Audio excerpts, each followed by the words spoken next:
Okay. Hello, everyone. This is Reverend Dr. Roger Paul, and tonight we're going to study from the Urantia Book, paper 181, Final Admonitions and Warnings, and that starts on page 1953 of the original book, or paper 181, paper 181 on the old books. I mean, the new books. So let's say a little prayer and we'll get started. Father, thank you for bringing us together again tonight that we might listen to these final admonitions by Jesus to the apostles, and pray that you'll open our hearts and minds that we might remember some of this and we can share it with others, and we do your will in our life and share this gospel as we're supposed to. We thank you and we give you the praise in your Son Jesus. Amen. Amen. Okay. Let's see. It's Friday night, isn't it? It is. Yes, it is. Okay. Oh, I guess I better change this one too before I get started reading with that. Okay, paper 181, Final Admonitions and Warnings. After the conclusion of the Farewell Discourse to the 11, Jesus visited informally with them and recounted many experiences which concerned them as a group and as individuals. At last, it was beginning to dawn upon these Galileans that their friend and teacher was going to leave them, and their hope grasped at the promise that after a little while he would again be with them. But they were prone to forget that this return visit was also for a little while. Many of the apostles and the leading disciples really thought that this promise to return for a short season, the short interval between the resurrection and the ascension, indicated that Jesus was just going away for a brief visit with his Father, after which he would return to establish the kingdom. And such an interpretation of his teaching conformed both with their preconceived beliefs and with their ardent hopes, since their lifelong beliefs and hopes of wishful fulfillment were thus agreed. It was not difficult for them to find an interpretation of the Master's words which would justify their intense longings. Now we remember this is still at the Last Supper, and the apostles are all still seated at the table, right? All right.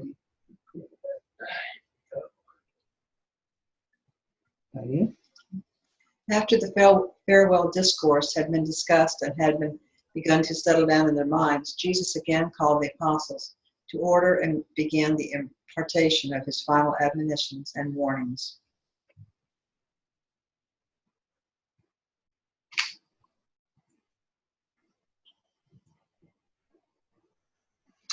Okay, Millie, would you take the next one, please?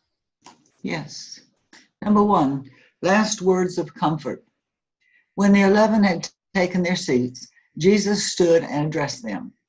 As long as I am with you in the flesh, I can be but one individual in your midst or in the entire world. But when I have been delivered from this investment of mortal nature, I will be able to return as a spirit indweller of each of you and of all believers in this gospel of the kingdom. In this way, the Son of Man will become a spiritual incarnation in the souls of all true believers. And that's what he's talking about, the spirit of truth, right? Yes. Stephen, would you take the next one, please? Okay. When I have returned to live in you and work through you, I can the better lead you on through this life and guide you through the many abodes in the future life in the heaven of heavens. Life in the Father's eternal creation is not an endless rest of idleness and selfish ease, but rather a ceaseless progression in grace, truth, and glory. Each of the many, many stations in my Father's house is a stopping place, a life designed to prepare you for the next one ahead. And so will the children of light go on from glory to glory until they attain the divine estate wherein they are spiritually perfected, even as the Father is perfect in all things. Okay, it's interesting here that he says, even through the many abodes of the future. So he's talking about the spirit of truth being with us, even when we get to the mansion worlds, right? So his influence is still going on through us through the mansion worlds, all the way up to our first spirit incarnation, right? So, and the other thing he mentions here is that the mansion worlds is not a place of rest and idleness and selfish ease. So we're not going to sit around and play harps all day, are we? I'll hate to disappoint you if that's what you're thinking. All right. If you would follow after me, when I leave you, put forth your earnest efforts to live in accordance with the spirit of my teachings and with the ideal of my life, the doing of the Father's will. This do instead of trying to imitate my natural life in the flesh, as I have perforce been required to live it on this world. So we don't need to imitate Jesus's life. We need to try to do the Father's will, and he will speak to us through that, right? Diane. Father sent me into this world, but only a few of you have chosen fully to receive me. I will pour out my spirit upon all flesh, but all men will not choose to receive this new teacher as the guide and counselor of the soul. But as many as do receive him shall be enlightened, cleansed, and comforted. And the Spirit of truth will become in them a well of living water, springing up into eternal life.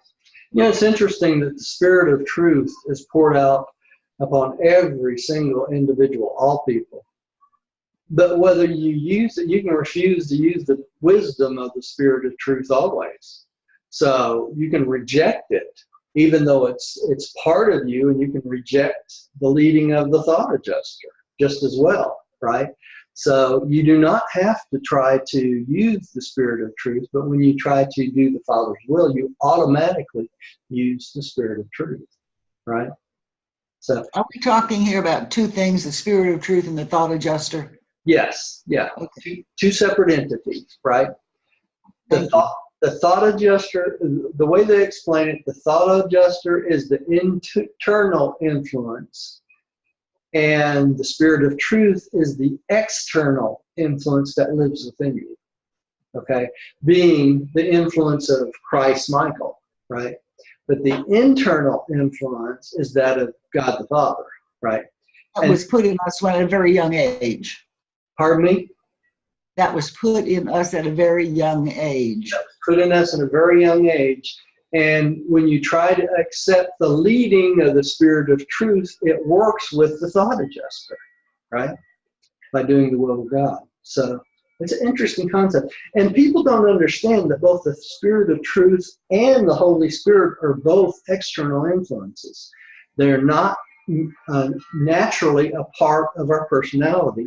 We have to give in to their leadings, where the thought adjuster always tries to adjust our thoughts to morality and to spiritual concepts, but we have to accept the help of the Spirit of truth and the Holy Spirit. So that's why they call it an external influence, right? All right. Okay. Stephen, will you take the next one? Okay. And now, as I am about to leave you, I would speak words of comfort. Peace I leave with you. My peace I give to you. I make these gifts not as the world gives, by measure. I give each of you all you will receive. Let not your heart be troubled, neither let it be fearful. I have overcome the world, and in me you shall triumph through faith. I have warned you that the Son of Man will be killed, but I assure you I will come back before I go to the Father, even though it be for only a little while. And after I have ascended to the Father, I will surely send the new teacher to be with you and to abide in your very hearts. And when you see all this come to pass, be not dismayed, but rather believe, inasmuch as you knew it all beforehand. I have loved you with a great affection, and I would not leave you. But it is the Father's will. My hour has come. So he's fulfilled his destiny on this planet. It's time for him to die and leave, right? Doubt not any of these truths, even after you are scattered abroad by persecution and are downcast by many sorrows. When you feel that you are alone in the world, I will know of your isolation, even as when you are scattered, every man to his own place. Leaving the Son of Man in the hands of his enemies, you will know of mine. But I am never alone. Always is the Father with me. Even at such a time, I pray for you. And all these things I have told you, that you might have peace and have it more abundantly. In this world you will have tribulation, but be of good cheer. I have triumphed in the world and shown you the way to eternal joy and everlasting service.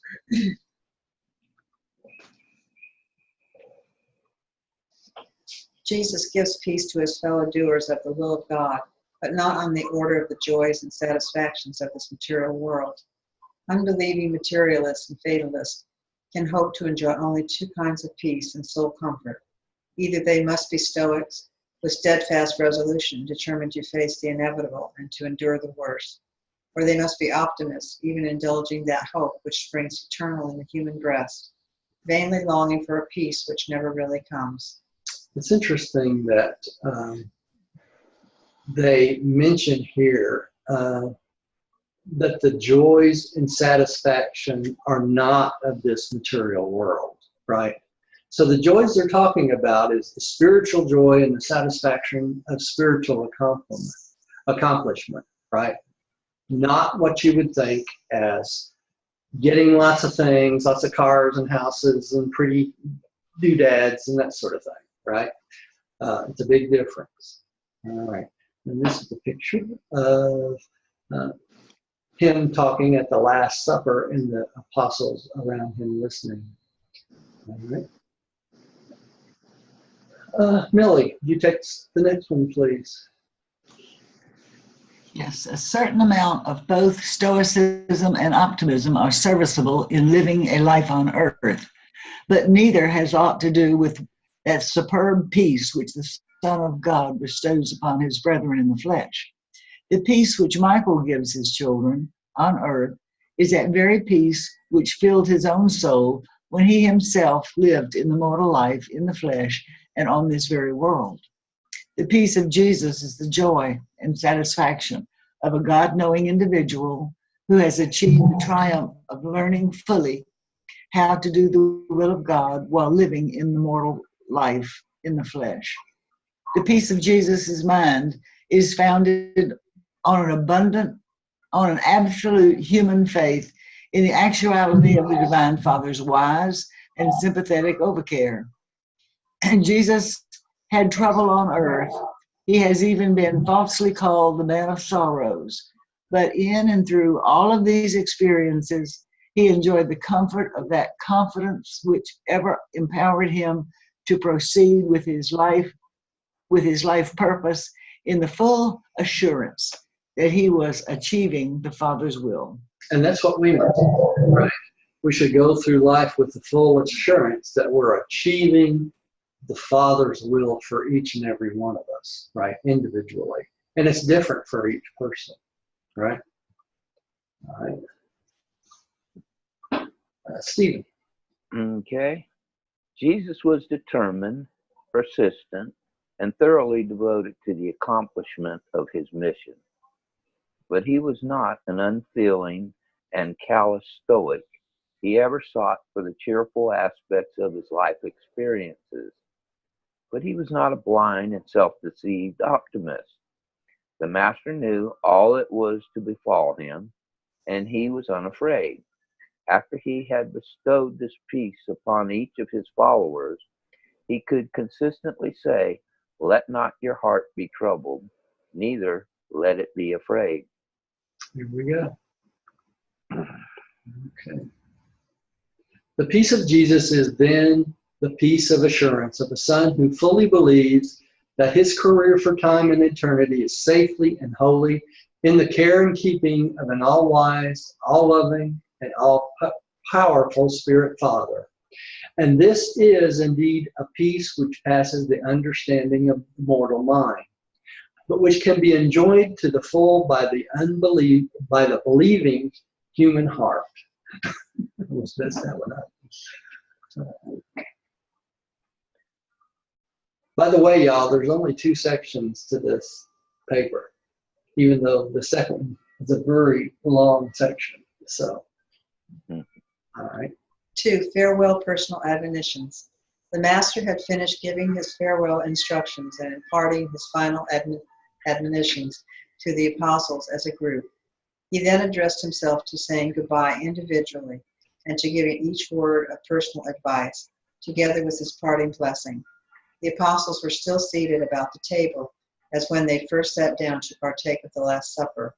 And as the Master went around the table talking to them, each man rose to his feet when Jesus addressed him.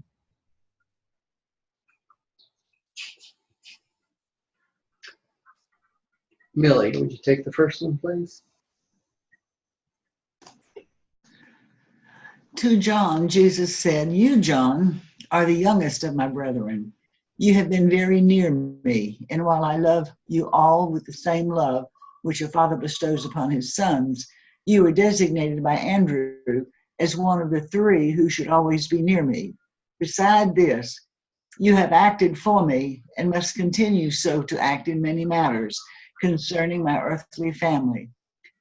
And as I go to the Father, John, having full confidence that you will continue to watch over those who are mine in the flesh, see to it that their present confusion regarding my mission does not in any way prevent your extending to them all sympathy, counsel, and help, even as you know I would if I were to remain in the flesh.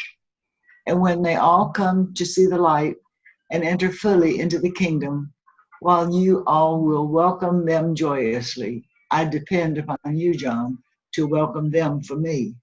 And we know this is John Zebedee. And he's also the same John that wrote the book of Revelation, right?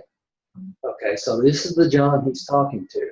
And he was, when he became an apostle, I believe it was 24. It was either 23 or 24.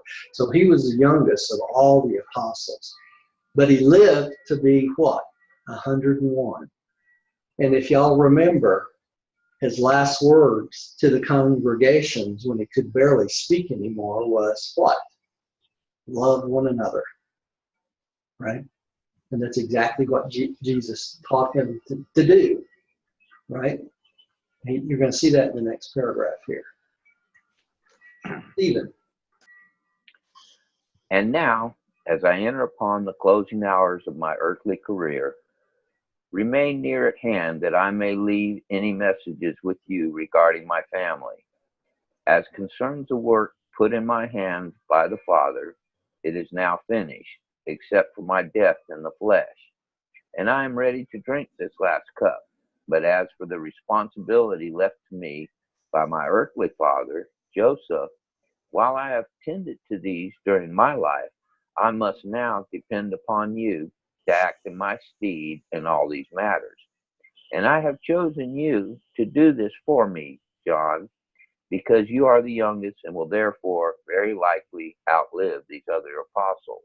And I don't know if y'all remember that when Jesus went on his mission to Rome with Ganna Udona, it was John Zebedee that he gave his funds to, and John gave his funds to his father. So him and his father managed Jesus's money while he was gone on this mission through all throughout the whole world, including Rome. So he trusted John implicitly, right? And remember, he was the one that wrote the book of Revelation. So he did outlive all the other apostles, all right? Okay. Oh, good evening, you all. Hey, Bill. Hey, Bill.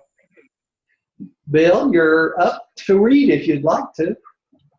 Okay, I'm ready. All right. Once we called you and your brother sons of thunder. You started out with us strong-minded and intolerant, but you have changed much since you wanted me to call fire down upon the heads of ignorant and thoughtless unbelievers. And you must change yet more. You should become the apostle of the new commandment, which I have this night given you. Dedicate your life to teaching your brethren how to love one another, even as I have loved you. And that was the last lessons that John gave his congregation when he was 101 years old, right? Love one another even as Jesus has loved you, right? Right. What a wonderful charge, right? All right. As John Zebedee stood there in the upper chamber, the tears rolled down his cheeks, and he looked into the master's face and said, "And so I will, my master. But how can I learn to love my brother more?" And then Jesus answered, "You will learn to love your brethren more when you first learn to love their Father in heaven more. And after you have become truly more interested in the welfare in time and in eternity, and all such human interest is fostered by understanding sympathy, unselfish service, and unstinted forgiveness. No man should despise your youth, but I exhort you always to give due consideration to the fact that age oftentimes represents experience, and that nothing in human affairs can take the place of actual experience. Strive to live peaceably with all men, especially your friends in the brotherhood of the heavenly kingdom. And John, always remember, strive not with the souls you would win for the kingdom." It's interesting because he talks about not despising his youth, and he knew that John would live well into very old age, you know. So he was gonna be around for that age of wisdom that Jesus is speaking of. Okay, there's one line in there I'd like to go over, and that is where he said, "You will learn to love your brethren more when you first learn to love their Father in heaven more." Right. And, you know, Jesus came to really show us the Father's love for us. And now it's up to us to learn how to love the Father as Jesus did. Yeah. And that's going to automatically create the brotherhood in everything as we go. Yeah, it will. You know, and we forget sometimes when we're trying to worship God that part of that worship is bestowing love back upon him too. Yes. He's not just our Father. He's not just that stern person that watches over us, but he's our relationship, and we should return the love that he's shown to us. And that's a very good point, Stephen. I'm glad you brought that up. Okay. Who's next? You? And then the master, passing around his own seat, paused a moment by the side of the place of Judas Iscariot. The apostles were rather surprised that Judas had not returned before this, and they were very curious to know the significance of Jesus' sad countenance as he stood by the betrayer's vacant seat. But none of them, except possibly Andrew, entertained even the slightest thought that their treasurer had gone out to betray his master, as Jesus had intimated to them earlier in the evening and during the supper. So much had been going on that, for the time being, they had quite forgotten about the master's announcement that one of them would betray him. And I'm sure they were all on an emotional roller coaster by this time, right? Mm-hmm. Right. Millie, could you take the next one, please? Mm-hmm. Jesus now went over to Simon Zebedee, who stood up and listened to this admonition. Zealots. Zealots. Yeah. Say again. He said Zebedee. It's Simon Zealot. You can say zealots or zealotes, either one. Yeah. Yeah. Okay. You are a true son of Abraham, but what a time I have had trying to make you a son of this heavenly kingdom. I love you, and so do all of your brethren. I know that you love me, Simon, and that you also love the kingdom, but you are still set on making this kingdom come according to your liking. I know full well that you will eventually grasp the spiritual nature and meaning of my gospel, and that you will do valiant work in its proclamation. But I am distressed about what may happen to you when I depart. I would rejoice to know that you would not falter I would be made happy if I could know that after I go to the Father, you would not cease to be my apostle, and that you would acceptably deport yourself as an ambassador of the heavenly kingdom. In other words, not join the Zealots again, right? Because he's so headstrong, right? And we're going to see what happened to him later on in the evening. I got a special chart I'm going to show you near the end. All right. Stephen, would you take it? Okay. Jesus had hardly ceased speaking to Simon Zealotus when the fiery patriot, drying his eyes, replied, Master, have no fears for my loyalty. I have turned my back upon everything that I might dedicate my life to, the establishment of your kingdom on earth, and I will not falter. I have survived every disappointment so far, and I will not forsake you. Isn't it amazing that Jesus knew exactly what to say to address every single apostle, to give them something to help them out as he goes away? It's just amazing to me. Bill. Me too. Yeah. Okay. And then, laying his hand on Simon's shoulder, Jesus said, It is indeed refreshing to hear you talk like that, especially at such a time as this. But, my good friend, you still do not know what you are talking about. Not for one moment would I doubt your loyalty, your devotion. I know you would not hesitate to go forth in battle and die for me, as all these others would. And they all nodded a vigorous approval. But that will not be required of you. I have repeatedly told you that my kingdom is not of this world, and that my disciples will not fight to effect its establishment. I have told you this many times, Simon, but you refuse to face the truth. I am not concerned with your loyalty to me and to the kingdom. But what will you do when I go away and you at last wake up to the realization that you have failed to grasp the meaning of my teaching, and that you must adjust your misconceptions to the reality of another and spiritual order of affairs in the kingdom? That's because he still had the old Jewish concept of the Messiah, right? That's what he's talking about here.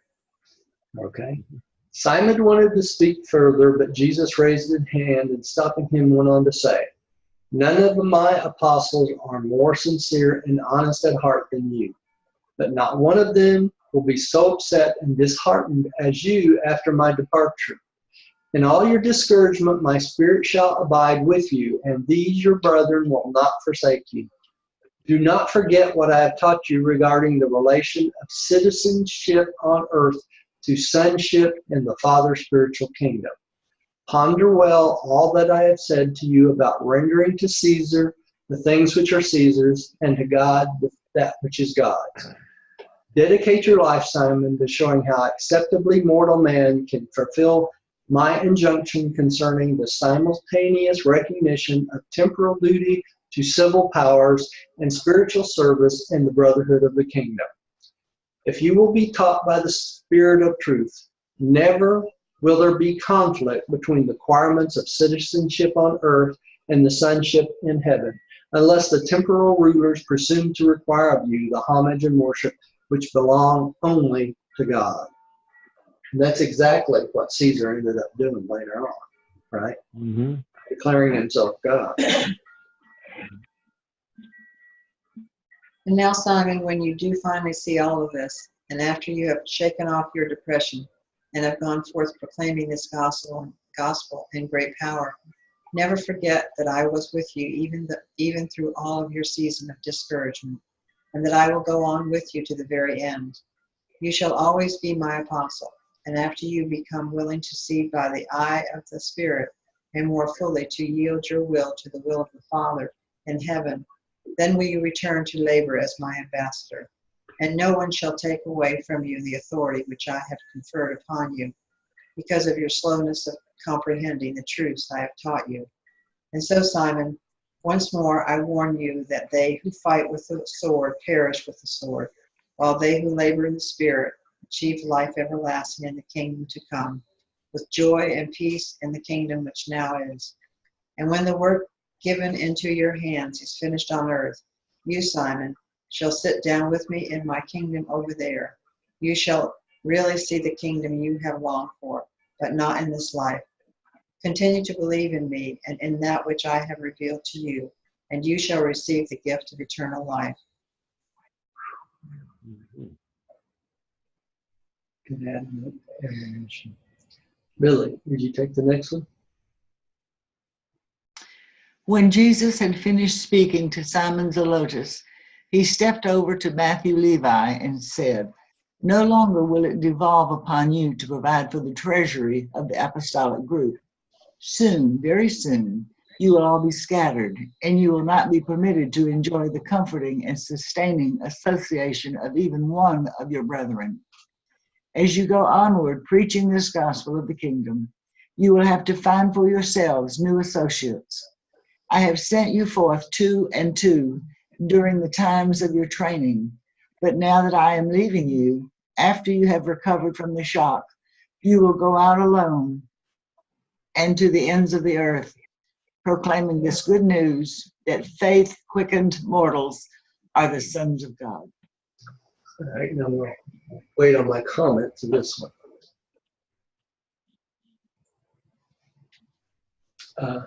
Stephen.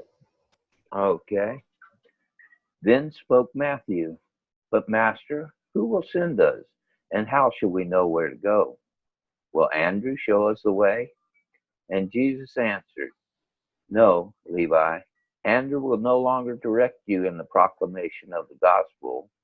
He will indeed continue as your friend and counselor until that day whereon the new teacher comes. And then shall the Spirit of truth lead each of you abroad to labor for the extension of the kingdom. Many changes have come over you since that day at the custom house when you first set out to follow me. But many more must come before you will be able to see the vision of a brotherhood in which Gentile sits alongside Jew in fraternal association. But go on with your urge to win your Jewish brethren until you are fully satisfied, and then turn with power to the Gentiles. One thing you may be certain of, Levi, you have won the confidence and affection of your brethren. They all love you." And all 10 of them signified their acquiescence in the Master's word. Now I want to stop here and add something else. Remember earlier in the gospel, or in the book, it talks about Matthew actually using his own money to support the apostles and didn't tell them he was doing that. So he took out everything he owned, little bit at a time, and liquidated it so that the apostles could keep going when they didn't have public support. And before it was all over, Matthew was completely penniless. And Jesus knew all about this, right? Mm-hmm. And this is what he's talking about here. All right, Bill. Sure. Levi, I know much about your anxieties, sacrifices, and labors to keep the treasury replenished, which your brethren do not know. And I am rejoiced that, though he who carried the bag is absent, the publican ambassador is here at my farewell gathering with the messengers of the kingdom. I pray that you may discern the meaning of my teaching with the eyes of the Spirit. And when the new teacher comes into your heart, follow on as he will lead you, and let your brethren see, even all the world, what the Father can do for a hated tax gatherer who dared to follow the Son of Man and to believe the gospel of the kingdom. Even from the first, Levi, I loved you as I did these other Galileans. Knowing them so well that neither the Father nor the Son has respect of persons, see to it that you make no such distinctions among those who become believers in the gospel through your ministry. And so, Matthew, dedicate your whole future life service to showing all men that God is no respecter of person, that in the sight of God and in the fellowship of the kingdom, all men are equal. All believers are the sons of God. And that's what I was talking about on the very first part of this paragraph, when he says the sacrifice and labor to keep the treasury replenished, that your brethren do not know. Now remember also, it was Matthew that had terrible time getting along with Peter at first. They were at each other constantly. So this is what the master is talking about when he says dedicate your life to knowing men and become no respecter of persons. So it doesn't matter who a person is. They're all part of the kingdom of God, right? All right. Jesus then stepped over to James Zebedee, who stood in silence as the master addressed him, saying, James, when you and your younger brother once came to me seeking preferment in the honors of the kingdom, and I told you such honors were for the Father to bestow, I asked you if you were able to drink my cup, and both answered that you were. Even if you were not then able, and if you are not now able, you will soon be prepared for such a service by the experience you are about to pass through. And we're going to find out the way the apostles died later on tonight. I've got some slides on that. Okay, and he was one of them that was crucified, I believe. All right. By such behavior, you angered your brother at the time. And if they have not already fully forgiven you, they will when you see you drink my cup. Whether your ministry be long or short, possess your soul in patience. When the new teacher comes, let him teach you the poise of compassion and that sympathetic tolerance which is born of sublime confidence in me and a perfect submission to the Father's will. Dedicate your life to the demonstration of that combined human affection and divine dignity of the God-knowing and Son-believing disciple. And all who this live will reveal the gospel even in the manner of their death. You and your brother John will go different ways, and one of you will sit down with me in the eternal kingdom long before the other. So he knew that John was going to, or James was going to be crucified, and John would live very, very old. It would help you much if you would learn that true wisdom embraces discretion as well as courage. You should learn sagacity to go along with your aggressiveness. There will come those supreme moments wherein my disciples will not hesitate to lay down their lives for this gospel. But in all ordinary circumstances, it would be far better to placate the wrath of unbelievers that you might live and continue to preach the glad tidings. As far as lies in your power, live long on the earth that your life of many years may be fruitful in souls won for the heavenly kingdom. Mm-hmm.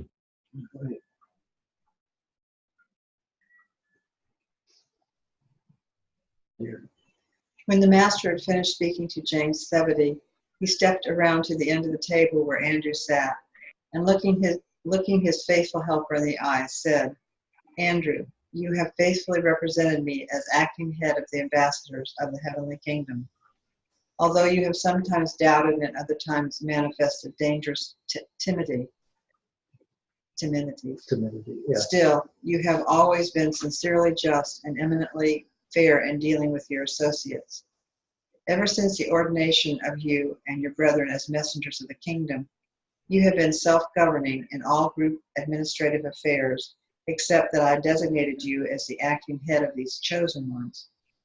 In no other temporal matter have I acted to direct or influence your decisions, and this I did in order to provide the leadership in the direction of all your subsequent group deliberations.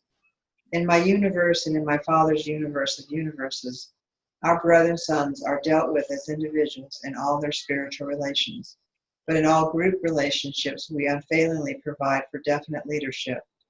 Our kingdom is a realm of order, and where two or more will creatures act in cooperation, there is always provided the authority of leadership. So Andrew was their leader for all the way through this, and he stayed their leader up to Pentecost, right? They all respected him. They all respected him. One thing I want to mention about the Zebedee brothers, we can't forget that there were three Zebedee brothers, right?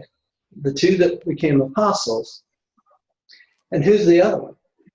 David Zebedee. David Zebedee. Who ran the messenger service, and he was just as dedicated to Jesus because they all worked together in the boat shop, right?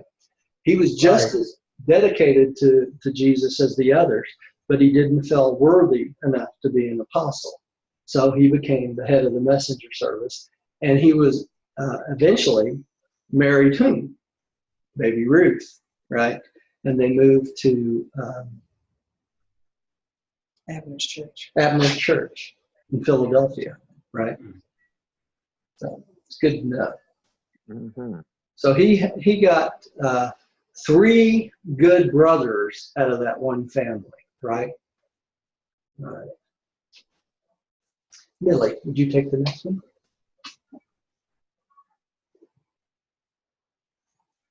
And now, Andrew, since you are the chief of your brethren by authority of my appointment, and since you have thus served as my personal representative, and as I am about to leave you and go to my Father, I release you from all responsibility as regards these temporal and administrative affairs. From now on, you may exercise no jurisdiction over your brethren except that which you have earned in your capacity as spiritual leader, and which your brethren therefore freely recognize. From this hour, you may exercise no authority over your brethren unless they restore such jurisdiction to you by their definite legislative action after I shall have gone to the Father. But this release from responsibility as the administrative head of this group does not in any manner lessen your moral responsibility to do everything in your power to hold your brethren together with a firm and loving hand during the trying time just ahead. Those days which must intervene between my departure in the flesh and the sending of the new teacher who will live in your hearts and who ultimately will lead you into all truth. As I prepare to leave you, I would liberate you from all administrative responsibility which had in its inception and authority in my presence as one among you. Henceforth, I shall exercise only spiritual authority over you and among you. Now, who's Andrew's brother? Peter. Simon Peter, right? Who became the head of the church, right? So, because Simon Peter was a much better speaker, right? Much better preacher. But Andrew had much more wisdom, didn't he? So, out of the two brothers, Peter took over as the head of the church, right? And Andrew fell right in behind him, all right? Stephen. Okay. If your brethren desire to retain you as their counselor, I direct that you should, in all matters, temporal and spiritual, do your utmost to promote peace and harmony among the various groups of sincere gospel believers. Dedicate the remainder of your life to promoting the practical aspect of brotherly love among your brethren. Be kind to my brothers in the flesh when they come fully to believe this gospel. Manifest loving and impartial devotion to the Greeks in the west and to Abner in the east. Although these, my apostles, are soon going to be scattered to the four corners of the earth, there to proclaim the good news of the salvation of sonship with God, you are to hold them together during the trying time just ahead, that season of intense testing during which you must learn to believe this gospel without my personal presence, while you patiently await the arrival of the new teacher, the Spirit of truth. And so, Andrew, though it may not fall to you to do the great works as seen by man, be content to be the teacher and counselor of those who do such things. Go on with your work on earth to the end, and then shall you continue this ministry in the eternal kingdom. For have I not many times told you that I have other sheep not of this flock? Talking about all all the other worlds, right, that has people on it, right? Right. It's interesting here, too, he mentions the Greeks in the West that Rodan had trained, and then Abner in the East, which is the Church of Philadelphia, right? And these are two places that he appeared, too, on the resurrection. So it's pretty important. Oops, I think I skipped over.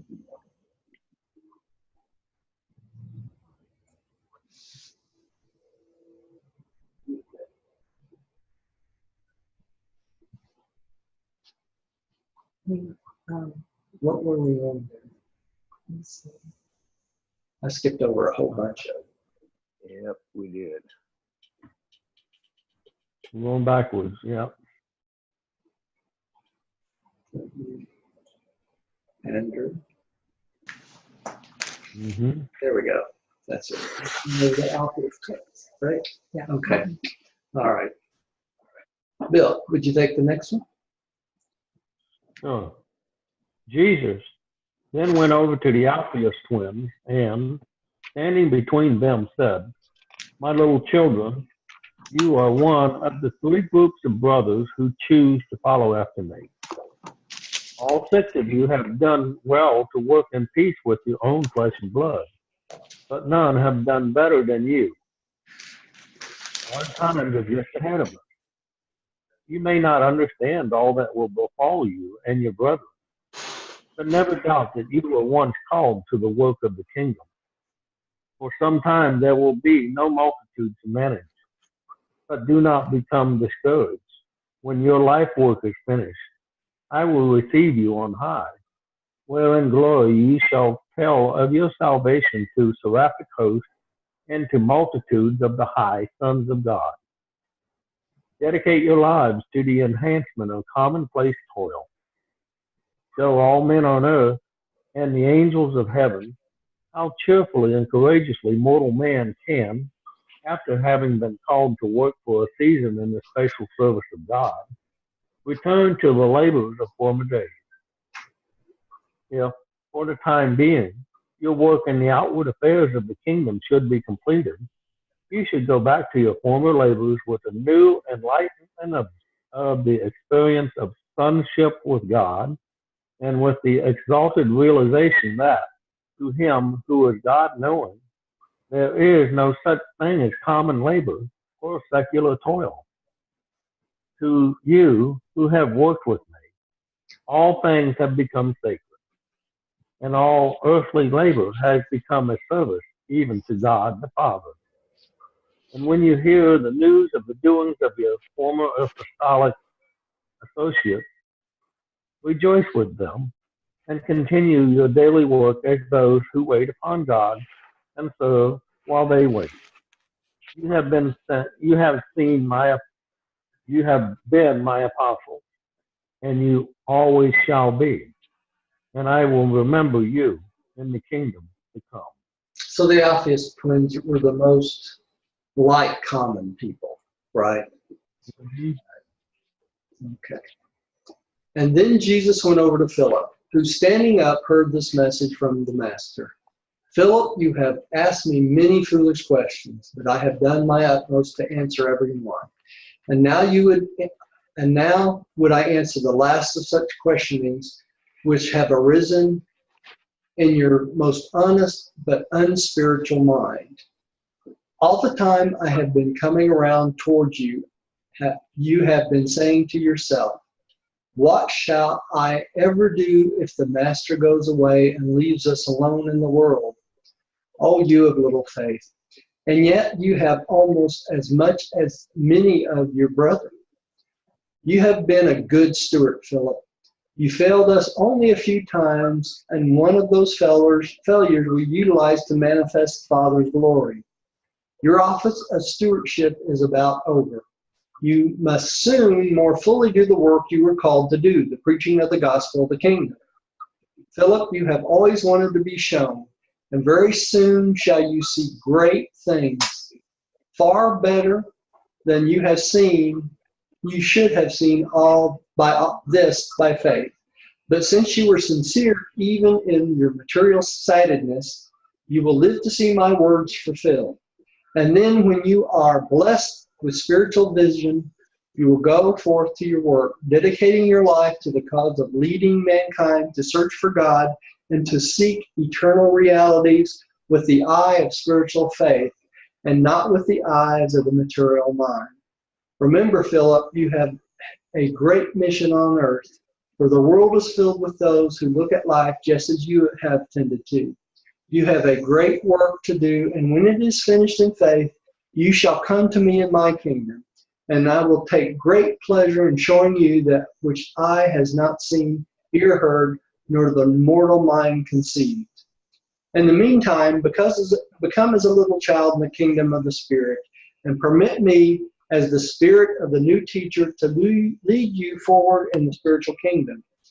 And in this way will I be able to do much for you, which I was not able to accomplish when I joined with you as a mortal of the realm. And always remember, Philip, he who has seen me has seen the Father. Well, I tell you what, this one paper addresses every kind of personality, doesn't it? Yep. It really does. It's just amazing. Mm-hmm. Then went the master over to Nathanael. As Nathanael stood up, Jesus bade him be seated, and sitting down by his side said, Nathanael, you have learned to live above prejudice and to practice increased tolerance since you became my apostle. But there is much more for you to learn. You have been a blessing to your fellows in that they have always been admonished by your consistent sincerity. When I have gone, it may be that your frankness will interfere with your getting along well with your brethren, both old and new. You should learn that the expression of even a good thought must be modulated in accordance with the intellectual status and spiritual development of the hearer. Sincerity is most serviceable in the work of the kingdom when it is well wedded to discretion. Notice how he mentions Nathanael becoming less prejudiced and has increased in his tolerance. Miller. Yes, I have a question. Yeah. Which failure of Philip's was utilized to manifest the Father's glory? I was trying to think of that, Millie, when we came across it, and honestly, I don't remember. It was something minor. It was something to do with not coming up with enough food or something like that for the apostles at one time. And I think, don't quote me on this, but I think it was right before he fed the 5,000. Okay, thank you. Oh, it's a little critical. Yeah. To provide for the people that were there. Yeah. Okay. He continued speaking with Nathanael. Yeah.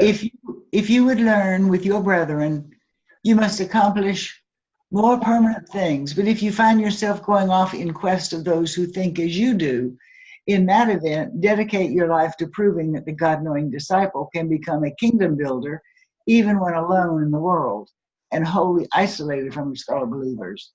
I know you will be faithful to the end, and I will someday welcome you to the enlarged service of my kingdom on high. It's just like Jesus is telling every type of being, every type of person, as we go through this, that I will be waiting for you when you get there, Stephen. Okay.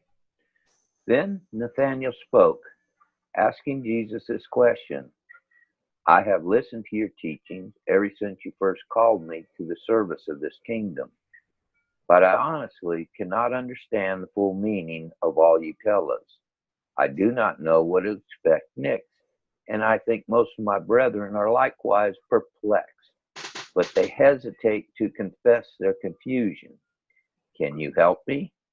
Jesus, putting his hand on Nathanael's shoulder, said, My friend, it is not strange that you should encounter perplexity in your attempt to grasp the meaning of my spiritual teachings, since you are so handicapped by your preconceptions of Jewish tradition and so confused by your persistent tendency to interpret my gospel in accordance with the teaching of the scribes and Pharisees.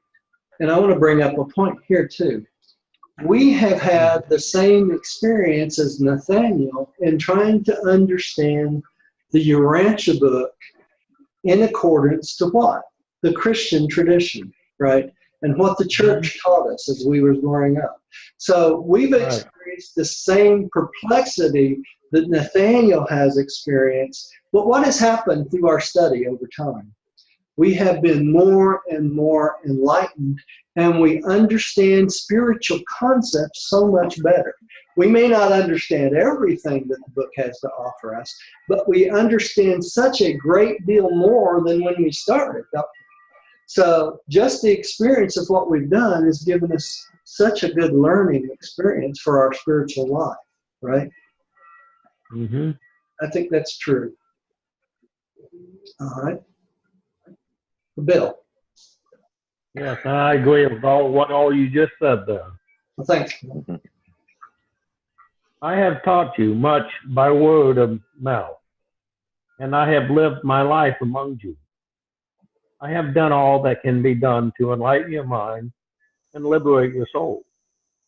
And what you have not been able to get from my teachings and my life, you must now prepare to acquire at the hand of that master of all teachers, actual experience. And in all of this new experience which now awaits you, I will go before you, and the Spirit of truth shall be with you. Fear not that which you now fail to comprehend.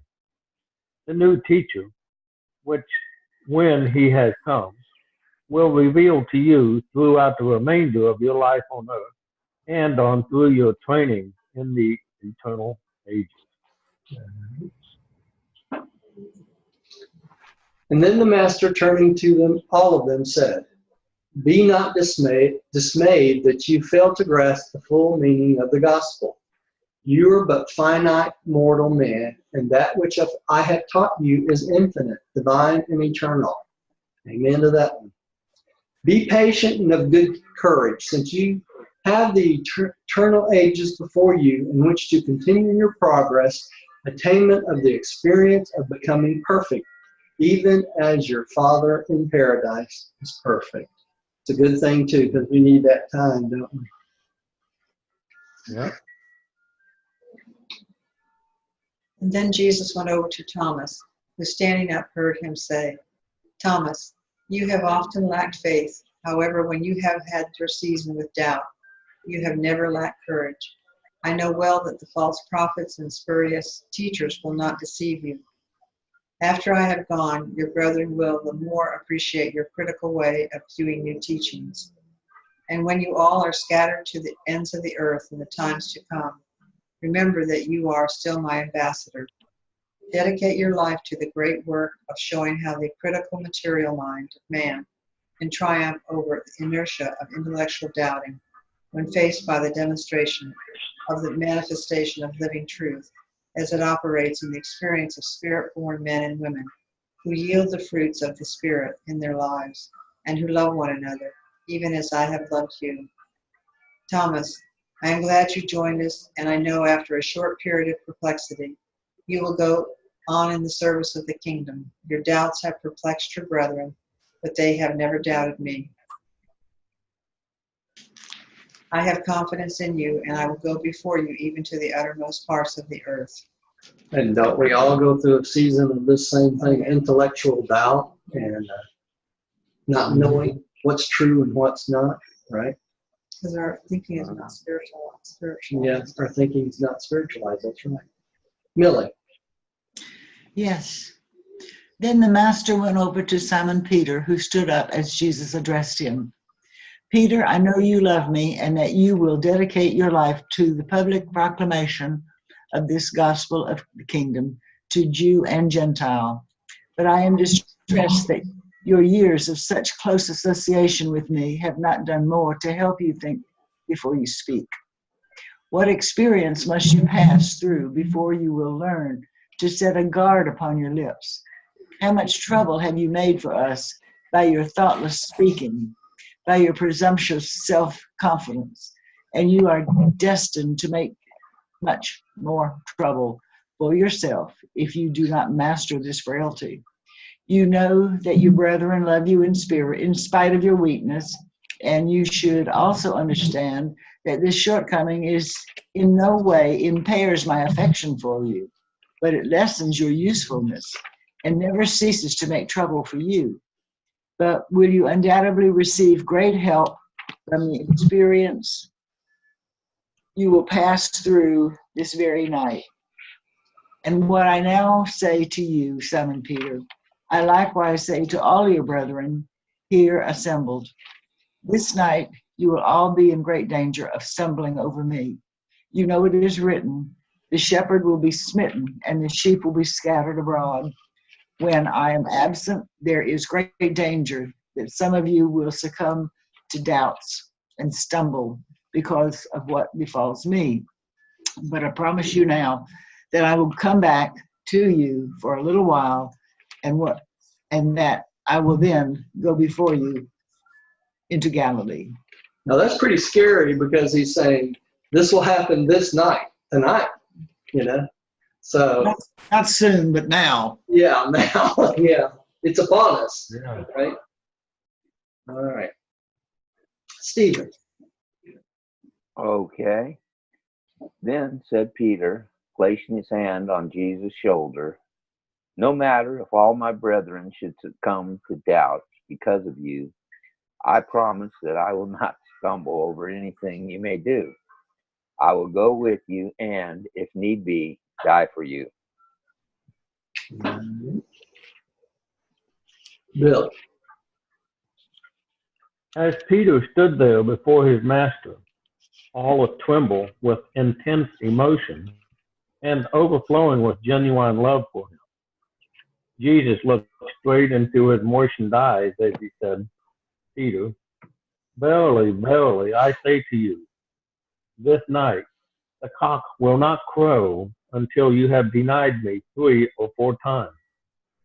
And thus what you have failed to learn from peaceful association with me, you will learn through much trouble and many sorrows. And after you have really learned this needful lesson, you should strengthen your brethren and go on living a life dedicated to preaching this gospel. Though you may fall into prison and perhaps follow me in paying the supreme price of loving service in the building of the Father's kingdom. And that's exactly what happened, didn't it? Mm-hmm. But remember my promise. When I am raised up, I will tarry with you for a season before I go to the Father. And even this night will I make supplication to the Father that he strengthen each one of you for that which you must now so soon pass through. I love you all with the love wherewith the Father loves me. That's how we're supposed to love each other too. And therefore should you henceforth love one another, even as I have loved you. Yeah. That is, oops. This is a picture of them breaking up the meeting and going into the gospel. We got one more slide before we get to it, though. I wanted to show you this. And this is out of a website that's online that's been there for years. I remember reading this years and years ago. This is what happened to all 12 of the apostles. The first slide here is the original 6 apostles, right? And it's got Andrew, Simon Peter, which is Andrew's brother, James Zebedee and John Zebedee, Philip of Bethsaida, and Nathaniel, son of Bartholomew. And it tells what they worked at before they become apostles. It gives their age, and it shows their positions that they filled as they were apostles for Jesus, right? So I thought that was very interesting. Mm-hmm. It also lists their favorite trait of Jesus, which is pretty special. The other thing I wanted you to see, since we're talking about the crucifixion and what happens to Christ, is the mode of death. And we can see here that Andrew was crucified in Petrea in Archaea. Simon Peter was crucified in Rome. I don't know if y'all know this, but Simon Peter was crucified upside down because he refused to be crucified upright. He said he didn't feel worthy. Yeah. James Zebedee, right, was put to death by the sword of Herod Agrippa on the steps out in front of the palace, right? Mm-hmm. John Zebedee, who wrote the book of Revelation, died at natural death at Ephesus in AD 103 at the age of 101. And he wrote the book of Revelation, right? Philip of Bethsaida was crucified at Hierapolis. Nathaniel died in India. They don't tell us how he died. I don't know why. They may not know, right? And let's go on to the next slide. And this is the next 6 apostles that were chosen, right? And you'll notice underneath each one of their names was the apostle that recommended them to become an apostle. Remember, 6 were chosen and he trained them for a while. And each one of the apostles had to go out and find and recommend another apostle. So the first one here is Matthew Levi. He was recommended by Andrew. And he was killed in Thrace at, I can't even say the name of that, Lysimachia. Yeah. And then the next, Lysimachia, I think. Thomas Didymus was recommended by Philip, and he was put to death in Malta. The James Alphaeus and Judas Alphaeus, they don't state how they died. So they may have died of old age, like, normal people do. And then Simon Zealot, who was the Zealot, right? He died in the heart of Africa, and they don't tell us how he died. And of course, Judas Iscariot committed suicide, right? What they don't list here is Matthias. Matthias was the replacement of Judas, okay?